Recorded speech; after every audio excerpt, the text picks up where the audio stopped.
Je suis Leila Al-Hioui et je suis représentante du bureau de l'Agence des Nations Unies pour l'égalité entre les sexes et l'autonomisation des femmes au Maghreb, couvrant Maroc, Algérie, Tunisie.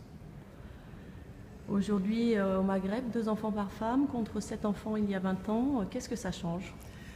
Oui, euh, le constat que l'on fait aujourd'hui au niveau des transformations sociodémographiques de la région Maghreb notamment, c'est de constater que quand même, entre les années 60, où on faisait 7 enfants, où les femmes faisaient 7 enfants, et aujourd'hui, où le taux de fécondité a chuté à 2, nous avons une transformation radicale qui remet en question toute la notion de relation homme-femme, de la notion de famille, de la relation à l'amour, des relations sexuelles, etc.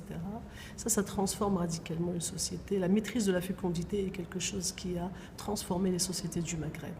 Et ça a été accompagné également aussi par un accès à l'éducation. Donc les femmes aujourd'hui ont eu un accès à l'école.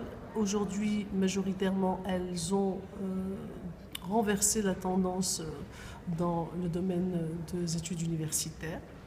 Et comme je disais tout à l'heure, et troisièmement, on a des sociétés urbaines. Et donc ceci amène des transformations importantes, mais en même temps, on connaît des résistances très fortes, parce qu'il n'y a pas eu une évolution qui a accompagné au niveau des mentalités, de la culture patriarcale, qui fait que cet accès massif des femmes à l'éducation, à l'espace public est venu perturber un ordre établi.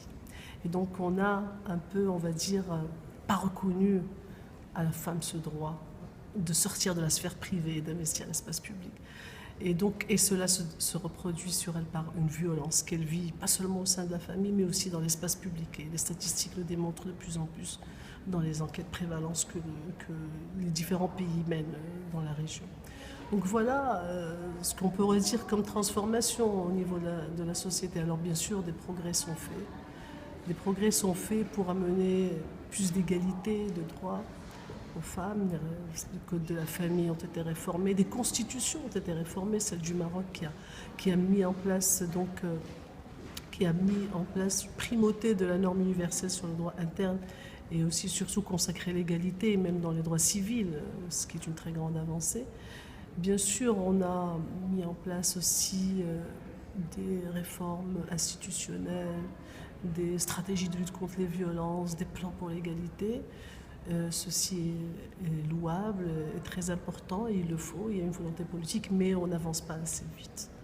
On n'avance pas assez vite et on constate encore aujourd'hui que, par exemple, je disais tout à l'heure, les femmes accèdent à l'enseignement universitaire, cela ne se répercute pas sur leur accès à l'emploi et elles sont dans cette région du monde, la région où elles sont à 3 fois moins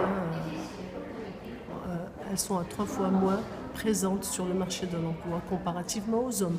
Ce qui est véritablement un paradoxe quand on sait qu'elles sont aussi éduquées, si ce n'est plus. Donc il y a quand même un vrai gap en matière d'égalité.